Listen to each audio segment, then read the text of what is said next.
rote nacuza ko corona muri equipe itwara Madrid biragaragara ko kiza kononekara kuko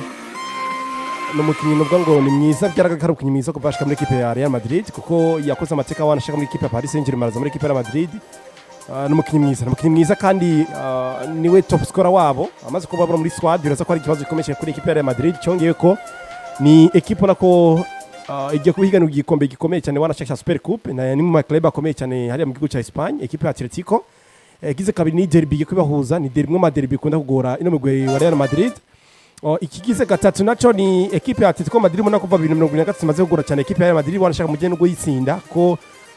na Dr. Carlo Ancelotti tugira itsinde byabari kibazo ni equipe bagoye cyane kigira kane ni equipe ya Atletico Madrid n'urukino ruko kubahuza equipe batsinditse ko 5-2 uvyumvikana ko ni equipe ya Madrid kuri pressure avuga ati mbega toza kongera gutsindwa derby dutsindwa na equipe ya Real ya Atletico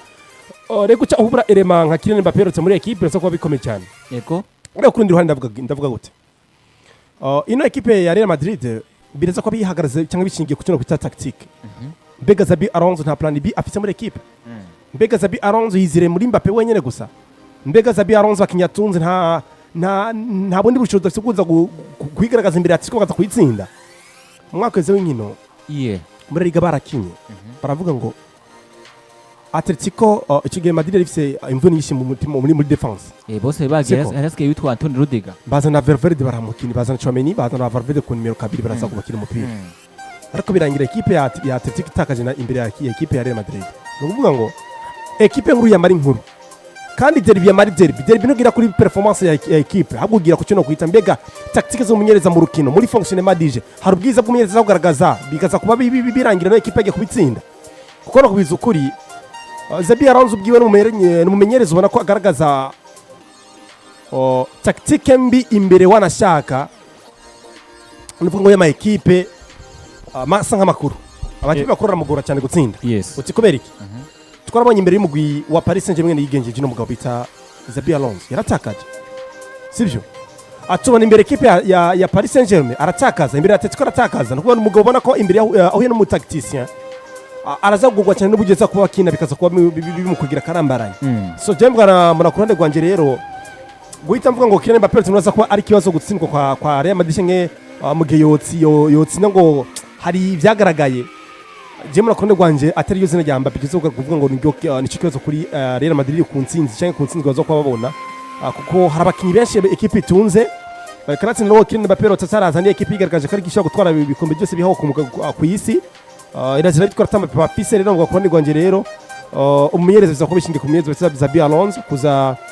kumenya icyo gukora no kumenya ngera zo gukinyura equipe ya Atletico ko ubwiza bwa Atletico baragaragara ko ari equipe nziza imbere ya equipe ya Real Madrid buri gihe ariko atari equipe nziza imbere y'indi migwi itandukanye ko derby ya Madrid derby aje muri kurandi gwanje Mbappe hari impact of course zo gutanga mu mugwi mu gihe hari n'igihe abuze akaba ari ikintu cyagiye kiba kibura mu buryo bwo kwataka ariko hari izindi option nka plan B cyo kuza gufasha ikipe ya Real Madrid kuza kwitwara neza imbere ikipe ya Atletico kandi tsina biragaragara ko na Real Betis baje kwitsinda ibitego 5-1 yusinze ikipe nka Real Betis ifise umugabo bita Manuel Pellegrini umugabo warashaka afise experience mu mupira w'amaguru ngaha ku isi yamereje ikipe Man City twari bikombegera kuri 2012-2015 mu bya Premier League ire kuza muri ikipe ya Real Betis kuza kwigaragaza ko umugabo nako yamaze kuba yigira nziza kuva ku mwaka wese gukina avarane pasi gukina no kwatse finale ya Conference League akina equipe ya Chelsea akaza gutakaza n'umugabo cyangwa umugabo mwiza mu byo bwa coaching rero kuza kumutsinda ibitego 5-1 nka Xabi Alonso hari ubwiza ugaragaje nk'umugabo mbega ubwiza ugaragaje imbere equipe ya Real Betis uraza kumugaragaza imbere equipe ya Atletico Madrid cyangwa uraza kuba hindagura byintu byabo ukaza gufundikanya muri kuzi ko nka Xabi Alonso je mura kubona gwanje rero ntaza kwitwaza niyatsindwa na equipe ya Atletico ngaza yitwaza ngo ni Kylian Mbappe rote ahubwo ni bya bintu byo kwivangira byiwe atumya mbega iyo mbuze naka ni plan B ni yihe kwa mari kuri plan A buri gihe mbona atico kibazo kuri equipe ya Real Madrid Houston no munsi iwe yagiye Kylian Mbappe rote muri squad equipe itwara Madrid irakinya urukino batsinze equipe itwa Betis Sevilla ibitsindo bishika kuri 5 kwa kimwe ibitsindo byatsindwe na Gonzalo Garcia tsindo yatsinze mu hat-trick na Raúl Asensio tutibagenda Fran Garcia baza kuronka intsinzi itandukanye abantu takwari imbere bavuga ati buriya Kylian Mbappe rote nawe n'umukino uvuga ngo atsinda ibitsindo equipe itwara Madrid ariko ni Kylian Mbappe rote nawe yari mu kibuga atana umunsi umwe tugize tubona equipe itwara Madrid itsinda ikonvenga ibitsindo bishika kuri 5 cyangwa ibirenga uno munsi ni Real Madrid yakinye urukino ifise itsinda rya Gonzalo Garcia, Vini Junior, Chiako na Rodrigo Goes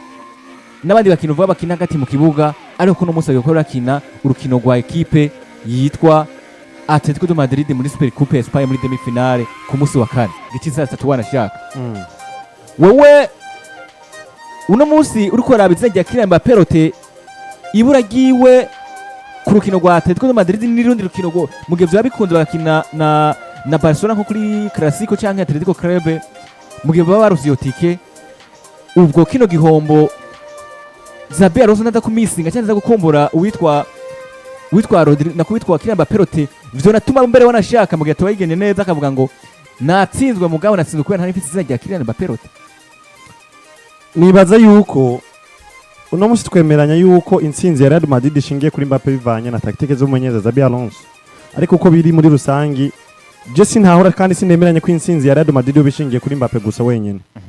Kuko Real Madrid irikwije ifise abakinyi beza, ifise abakinyi ashobora kuza bakabikora, ariko tactique z'umumenyereza nizo zatwemeje zadushizemo yuko intsinzi y'umugwa Real Madrid ifise ayihuriye cyane kandi hanini cyane no mukinyi Kylian Mbappe rote. Rero Madrid hamwe Xabi yo kwitahura akongera agatahura ico Madrid irico kenshi namantanga karorero. Buryo umuntu ahura n'ibibazo ko akatari tahura icarico. Twahawe ububasha bwo guhonyora inzoka na Scorpio. Urakoze cyane. Ariko no musi abantu babonye inzoka bariruka. Ariko no musi babonye Scorpio bakiruka. Ariko bakibagira ko iyo Scorpio ariyo yari ikwiye kwiruka yibonye umuntu. Bakibagira ko iyo nzoka bana basore ngaha bariko baratwenga. Baciye bagenda hari. Baciye baniruka. Ubundi ukuri muko kumeze. Umuserebanyi iyo ukaza gutahura ko ufise umumara bumwe ukomoye umuntu akacagira ingorane akaca mbere no gupfa akanafa kora ubumara bw'umuserebanyi, iyo ubonye umuntu n'ubukwiye kuca wiruka. Rero umuntu ahora nibaze kuba atari tahura icarico. Rero bavuga ati Real Madrid kwezi no munsi si Real Madrid muri rusange ekashengo kano kajambo ka Real Madrid ya Xabi niri tahura icirico. Uri kurumva umva uno munsi maze kwimbona yuko ubwo basha bwo gutsinda cyangwa gutsinda kwayo gushingiye kuri Mbappe suko bimeze. Eske Real Madrid ntatwaye ibikombe idafise Mbappe? Neza cyane. Real Madrid yari ntihatsinze Real Betis ibitsindo bigera kuri 5 idafise Mbappe. Eske Real Madrid ntihatsinzwe ntihanganyije na Elche bigwanye cyane ifise Mbappe. Mbere wanashaka nanaguciriye mwari abantu bavuga ngo ego iyo witwa Kylian Mbappe rote ari mu kibuga biragaragara ko bakibamwe na bamwe batakora kinaje ikwiye kuri kirakinwa. Inama nabitanga ndavuga ngo ni Real Madrid yatsinze ibitsindo 5-1 badafite izina rya Kylian Mbappe rote, aho twasanze abakinnyi bamwe n'abamwe ko barakina kuko uravye uwitwa Rodrigo Goes kuno munsi afise ibiharuro bidasanzwe, afisemo mengo mu nkino z'ijana kuri 5 uragwitsije kuri 5 kuko afisemo assist 3 amadesisha kuri 2 kuno munsi. Rero nako ndavuga ikintu kivuga ati burya hari ibibazo ushobora guhura navyo biturutse ku kuntu utaritahura neza ico urico canke n'ubushobozi ufise. Uno munsi hari umumenyereza woha abakinyi Real Madrid ifise badafise uwo Mbappe iyo ushobora kugutsinda akagutwara n'ivyo bikombe. Eske Xabi uno Hansi Diet Afrique iyaza muri FC Barcelona afise vya vyimviro nk'ivya Xavi Hernandez ati FC Barcelona biragoye ko twari ibikombe kuko nta mafaranga ifise kugura abakinyi rero gutwara ibikombe nk'ivyo yatwaye, ariko yatwaye ibikombe afise babakinyi nyene Xavi Hernandez yavuga yuko badashobora kumutwarira ivyo bikombe. Rero akanongera kandi karoro gashoboka canke kanaboneka uno musi Paris Saint-Germain niki yatwaye za Champions League idafise Mbappe, ariko ugasanga byananiranye ifise Mbappe. Uri kuranyumva? Rero Mbappe nivyo n'umukinyi mwiza ashobora kugufasha, uri kurumva, ariko azogufasha iyo afise abandi bakinyi beza bamukikuje. Ubundi Kylian Mbappe no gutsinda ntafasha gutsinda ntafasha gukina aratsinda vyonyene. Rero umaze kwitahura muri ubwo buryo ukabuzi ko ufise mu mwanya kwa Gonzalo Garcia yagufashije gutsinda imigwi komakomeye arimo zi Juventus na zi Borussia Dortmund muri Mondial Club, akongera akaba na meilleur buteur w'iryo higanwa rya Mondial Club, kandi Mbappe nyene atawuhari ukwiye kugerageza kumwubakirako, ukwiye kugerageza kumugira nka plan B, ukagerageza kumufasha kuduza urugero kugira ngo nivyashika cyagiye utazo bufise Mbappe ukaza kumukoresha akaza kugufasha. None batsinze Real Betis badafise Mbappe. Rero je ntiwombwira ngo Real Madrid gushobora gutakaza ngo urukino rwa Atletico ngo hadafise Mbappe. Oya, ubwo shozira ufise Vinicius Junior, ufise Rodrigo Goes, ufise Gonzalo Garcia, ufise uno Jude Bellingham, ufise Arda Güler, bose bashobora kugutsindira. Bakinishe mu nzira nziza, bakinishe mu buryo ubona ko bashobora gufitinga mu kugira bagwivyo bitsindo wifuza wewe, kuko bakinye uno munsi ubona ko umengo navyo bokora badafise Mbappe. Barabikoze muri 2024, barabikoze muri 2023 badafise Mbappe. ese uno munsi vyonanirana gute rero je nibaza yuko ivyo bintu vyo kwemeranya ngo Real Madrid ngo ntiyotsinda ngo kubera dafise Mbappe ivyo je sinokwemenya navyo rero bantu heze ni sawa rero nako ndavuga ati Real Madrid gutsinda Atletico de Madrid bizovana na tactique z'umumenyereza ntibizovana ngo kwidafise Kylian Mbappe rote Real Madrid gutwara igikombe ca Super Coupe d'Espagne bizovana na tactique z'umumenyereza ntibizovana ngo kwidafise Kylian Mbappe rote ego uno munsi ikibazo mfise kiravuga kiti turumvise ko ekipe itwara Madrid ishobora kuba yo naronka intsinzi idafise izina rya Kylian Mbappe rote kugeza muri kano kanya ego ariko reke niyumvira ndavuga ngo ese ko twabonye witwa Gonzalo Garcia yaje akigenza neza agatsinda hat-trick akina kipe itwa Betis Sevilla akaba yanatsinda n'ibitsindo vyinshi yabaye na meilleur buteur muri ekipe yitwa nako muri Monde de Club tsinda yatsinda ibitsindo nimba ntihenze ubwo kuri uno munsi ibura rya Kylian Mbappe rote nitwishe kubona ko witwa Gonzalo Garcia nawe yazakakora vyiza wanashaka vyo binasigura ati Gonzalo Garcia nawe ari mu gitutu ca Kylian Mbappe rote niko dushobora kubona Gonzalo Garcia nawe akaza gatanga vyiza nk'ivyo bitwa Kylian Mbappe rote yatanga cyane imbere wanashaka nabirenza ko mu gihe twabonye ko umwanya wose yarose umwanya witwa Gonzalo Garcia yabigenderemo neza turibuka muri Monde de Club turibuka urukino katsinda kwa Betis Sevilla turibuka mu gihe izina rya Kylian Mbappe ritari Gonzalo Garcia akigenza neza ubwo niko barakajyo ko tubona Gonzalo Garcia nawe akaza akigenza neza agatsinda ibitsindo twego turavuga ngo Kylian Mbappe bamubuze ati mugabo bafite izina rya Gonzalo Garcia wewe nico bari umukinyi ngira akamaro kwa Real Madrid ashobora kuzoza akafasha ekipe gushika ku musaruro mwiza birashoboka cyane niskweta dufata ngo tugereranye Mbappe na Gonzalo Garcia mu buryo bwa performance ngo niwe mwiza kurusha Kylian Mbappe canke hari ibice 90 yoza gutanga ibyo Mbappe roteka gutanga muri ekipe ya Real Madrid biragoye cyane ko uyu n'umwana akiri muto kanabona ko afite iyo kazuza keza ariko Mbappe yamaze ko ari grand joueur icyo ni icyambere cyakabiri no mukinyi bita Gonzalo Garcia yaragaragaje ko ari umukinyi mwiza wanashaka kuva ari muri ekipe yari Madrid nashika ari muri Castilla n'ubwo bita Xabi Alonso za kuba mukurikirana aramenya ko umwana nuko afite iyo tala ari umwana mwiza ashaka kuzotanga vyiza muri ekipe ya Madrid narabonye agasanamu witwa Zidane ari kumwe n'umwana muto Gonzalo Garcia akira kabonye binagaragara ko n'umugabo bita Xabi Alonso yaramukoze cyo no kwita yamukurikiranye cyane araza aramukinisha wanashaka muri Monde de Club ari ubwo mubonye amugaragaza isi y'umupira w'amaguru ko ari umwana azi umupira kanazi gutsinda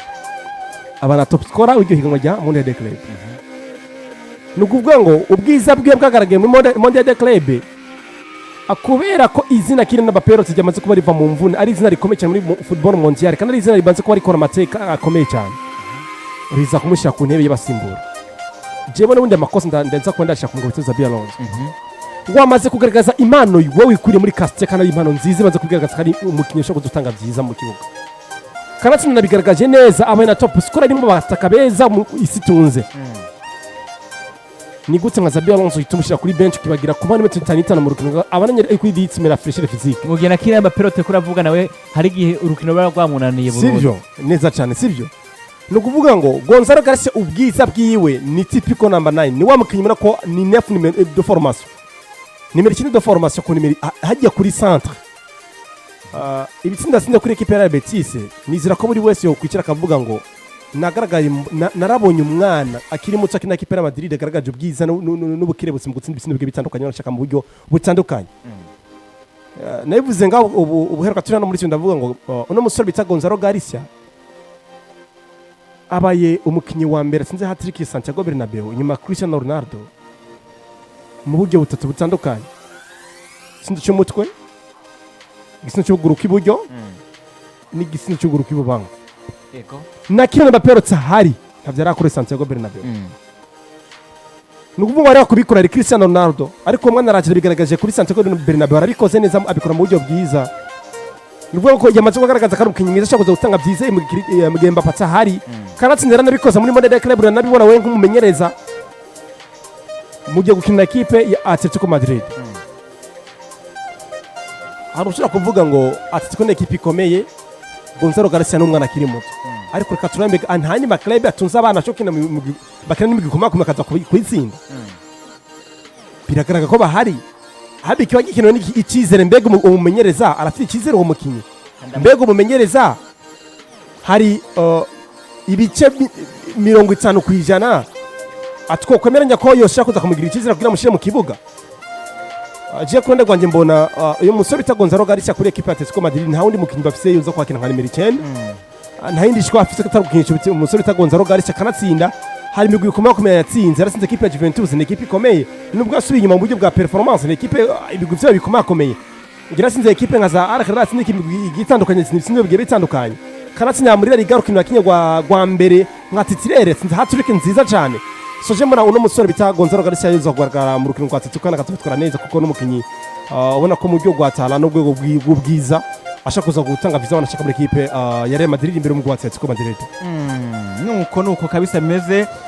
nizajya Kylian Mbappe novuga ngo liriko